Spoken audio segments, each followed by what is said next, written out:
भारत की आज़ादी से पहले की बात है। कर्नाटक के एक कस्बे कित्तूर में एक नरभक्षी बाघ ने आतंक फैला दिया। इलाके के लोग बहुत डरे हुए थे। वहां के राजा मल्लासार्जा देसाई उस बाघ को मारने के लिए निकले। बाघ का पता चलते ही राजा ने उस पर बाण चला दिया। बाघ घायल होकर गिर गया। जैसे ही राजा बाघ के नजदीक पहुंचे तो उन्होंने देखा कि बाघ पर तो 2 तीर लगे हुए थे। राजा को बड़ी हैरानी हुई कि ये दूसरा तीर किसने चलाया। तभी उनकी नजर पास में खड़ी सैनिक वेशभूषा में सजी एक सुंदर लड़की पर पड़ी। राजा को समझते देर न लगी कि ये दूसरा तीर इसी लड़की ने चलाया है। राजा उसकी हिम्मत और हौसले से इतने प्रभावित हो गए कि उन्होंने उसके पिता से उसका हाथ ही मांग लिया। इस तरह 15 साल की उम्र में वो लड़की कित्तूर की रानी बन गई।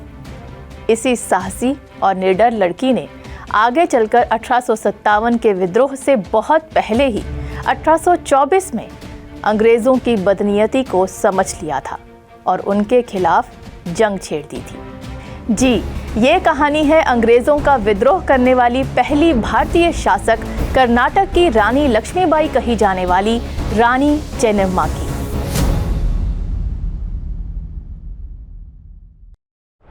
23 अक्टूबर 1778 का वो दिन था जब कर्नाटक के एक छोटे से गांव काकती में रानी चेन्नम्मा का जन्म हुआ था। माता पिता ने बेटी को रानियों की तरह ही पाला। उन्हें घुड़सवारी सिखाई, अस्त्र शस्त्र चलाने में निपुण किया, संस्कृत, कन्नड़, मराठी और उर्दू भी सिखाई। मल्लासार्जा शादी के बाद समझ गए थे कि रानी चेन्नम्मा में राजनीतिक गुण भी हैं, इसलिए वो राज्य के शासन प्रबंधन में रानी चेन्नम्मा से भी सलाह मशवरा करने लगे। दोनों के एक बेटा हुआ। सब कुशल चल रहा था कि तभी किस्मत ने अपना खेल खेल दिया। 1816 में एक अनहोनी में राजा मल्लासार्जा की मौत हो गई। रानी चेन्नम्मा पर तो जैसे दुखों का पहाड़ ही टूट गया, पर उन्होंने अपना मनोबल नहीं टूटने दिया और कित्तूर की बागडोर अपने हाथों में ले ली। यही वो समय था जब अंग्रेजों की नज़र कित्तूर पर पड़ी। वो कित्तूर को ब्रिटिश साम्राज्य में मिलाना चाहते थे। तब रानी चेन्नम्मा ने कित्तूर की स्वाधीनता की रक्षा को ही अपने जीवन का उद्देश्य बना लिया।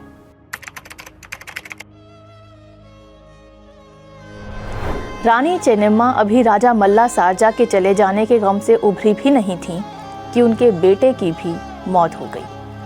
तब ब्रिटिश राज की गतिविधियां और तेज हो गईं और उन्हें लगने लगा कि अब बिना किसी देरी कित्तूर उन्हें मिल जाएगा। पर अपना सब कुछ खोने के बाद भी रानी चेन्नम्मा ने हिम्मत नहीं हारी। उन्होंने अपनी प्रजा और विश्वास पात्र मंत्रियों को एकजुट किया और कसम खाई कि वो अपने जीते जी कित्तूर को अंग्रेजों को नहीं देंगी। तब उन्होंने अपने गोद लिए पुत्र शिवलिंगप्पा को अपना उत्तराधिकारी घोषित कर दिया। ब्रिटिशर्स द्वारा डॉक्ट्रिन ऑफ लैप्स यानी हड़प नीति नाम की एक पॉलिसी को लागू किया गया था, जिसके तहत किसी भी भारतीय राजा की अपनी खुद की संतान ना होने पर उसका राज्य ब्रिटिश एम्पायर में विलय कर लिया जाता था। यानी उन्हें अडॉप्टेड चाइल्ड को अपना उत्तराधिकारी बनाने का राइट नहीं दिया जाता था। इसके लिए उन्हें ब्रिटिश सरकार से अप्रूवल लेना पड़ता था, जो ज़्यादातर वो नहीं देते थे। इस तरह ज़्यादा से ज़्यादा भारतीय राज्यों को हड़पने की तैयारी थी। हालांकि तब तक औपचारिक तौर पर हड़प नीति लागू भी नहीं हुई थी। इसके बावजूद ब्रिटिश शासन ने शिवलिंगप्पा को निर्वासित करने का आदेश दे दिया। रानी चेन्नम्मा ने उनका आदेश नहीं माना और बहुत ही विनम्रता से बॉम्बे के गवर्नर लॉर्ड एल्फिंस्टन को इस संबंध में पत्र भी लिखा, पर उन्होंने भी रानी के आग्रह की तरफ कोई ध्यान नहीं दिया और उसे खारिज कर दिया। अंग्रेजों को लगा कि आज नहीं तो कल रानी चेन्नम्मा कित्तूर उन्हें दे देंगी, पर उन्हें नहीं पता था कि यही रानी चेन्नम्मा भारत में उनके पतन की शुरुआत का कारण बन जाएगी।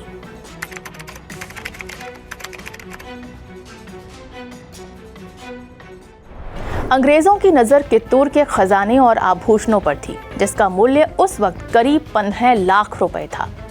रानी चेन्नम्मा ने अपने छोटे से राज्य के सभी लोगों को एकजुट किया और ब्रिटिश सरकार के खिलाफ विद्रोह शुरू कर दिया। इस विद्रोह में ब्रिटिश पुलिस के कई जवान मारे गए। जब ब्रिटिश गवर्नमेंट को मालूम चला कि एक छोटे से राज्य के लोगों ने उनके कई सारे ऑफिसर्स की हत्या कर दी है, तब उन्होंने कित्तूर पर एक बड़ी आर्मी के साथ अटैक करवा दिया। अक्टूबर 1824 को ब्रिटिश सेना ने कित्तूर पर घेरा डाल दिया। ये कित्तूर और अंग्रेज़ों के बीच पहला युद्ध था। अंग्रेज़ों ने लगभग 20,000 सैनिकों और 400 बंदूकों के साथ हमला किया। रानी चेन्नम्मा इस तरह के हमले के लिए भी बिल्कुल तैयार थी। उन्होंने अपने सेनापति और सेना के साथ मिलकर पूरे जोश से युद्ध किया। युद्ध के परिणाम ऐसे थे कि ब्रिटिश सरकार ने कभी कल्पना भी नहीं की थी। हालात ये हो गए कि ब्रिटिश सेना को मैदान छोड़कर भागना पड़ा। इस लड़ाई में 2 अंग्रेजी अधिकारियों को बंदी भी बना लिया गया। रानी चेन्नम्मा ने इन दोनों अधिकारियों को इस शर्त पर रिहा कर दिया कि ब्रिटिश सरकार कित्तूर के खिलाफ लड़ाई बंद कर देगी और कित्तूर को शांतिपूर्वक रहने दिया जाएगा।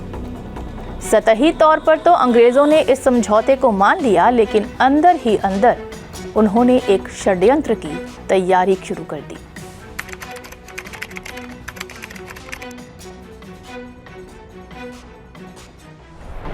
ब्रिटिश आर्मी ने फिर से कित्तूर पर हमला बोलने की तैयारी कर ली थी। इस बार उन्होंने छल कपट का सहारा लिया।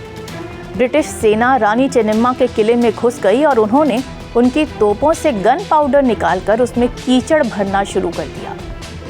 ऐसा करने से रानी चेन्नम्मा की सभी तोपें बर्बाद हो गईं। अब जब ब्रिटिशर्स ने हमला किया तो उनकी तोपें ही नहीं चली। जाहिर है वह जंग में हार गई। उसके बाद उनको बेलहोंगल के किले में कैद कर लिया गया। 5 साल बाद वहीं 21 फरवरी 1829 के दिन रानी वीरगति को प्राप्त हो गई। कित्तूर की पहली जीत और विरासत का जश्न अब भी कर्नाटक में मनाया जाता है। हर साल कित्तूर में 22 से 24 अक्टूबर तक कित्तूर उत्सव लगता है।